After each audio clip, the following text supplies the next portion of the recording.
Forget I'm even here, forget about all this stuff. Just be yourself. The late Linda Lovelace, the world-famous porn star best known for the 1972 film Deep Throat, is being portrayed on screen in a feature film looking at her life and times. I don't even know who that was up there. It's certainly not my little girl. I gotta go, Daddy. The story told in this picture is not pretty. It's one of exploitation and violence. Lovelace, whose real name was Linda Borman, is portrayed by Amanda Seyfried, who points out that Lovelace was a very big phenomenon. She was like the poster girl for the sexual revolution. I mean, I think even though she only spent 17 days in the porn industry, I think she was huge because Deep Throat was like a phenomenon. Action. This film shows how the picture Deep Throat came about, what went on behind the scenes, how Lovelace was controlled by her husband and manager Chuck Traynor, played by Peter Sarsgaard. Deep Throat is one of the few porn films ever to have crossed over to a general audience. It was even reviewed by the New York Times. It wasn't just like a porn to get off on, you know. There was a lot of elements in it that were poking fun at, you know, the establishment and established views. You know, just the irreverence of the thing itself was the event, not necessarily a way to get off. Gradually, the petals start to open, and Amanda Seyfried conveys Lovelace's trials quite well. The actress had to do sex scenes, nothing too explicit, and she had to show a character who was violently abused.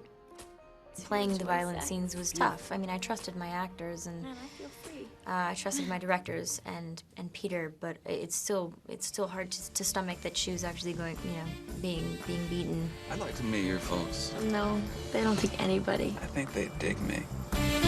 Peter Sarsgaard makes Chuck Traynor menacing, a man who uses his charisma to lure Lovelace in and then moves to control and exploit her. A thoroughly nasty piece of work for Sarsgaard to play. You play a really repugnant character. Yeah. Did that present you with a very big challenge? Were you worried about that at all? There's a much greater responsibility and onus when you play a hero, you know, because we're saying this is what a hero should be.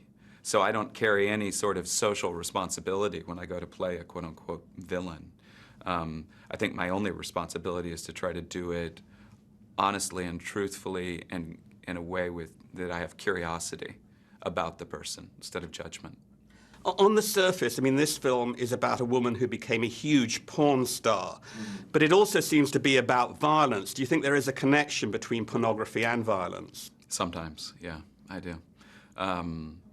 I think that a lot of times just the power dynamic of who's lying on the bed and who's holding the camera makes it that. This is gonna follow you forever. You can come out of this a complete person again. The film shows Linda Lovelace did get away from the porn business. She remarried and had 2 children and became an anti-porn crusader. The film is the work of 2 directors who made their mark in documentaries. This is their second dramatic feature. It's hard to know what's fact and fiction, but it is clear that Lovelace's story was a difficult one to tell.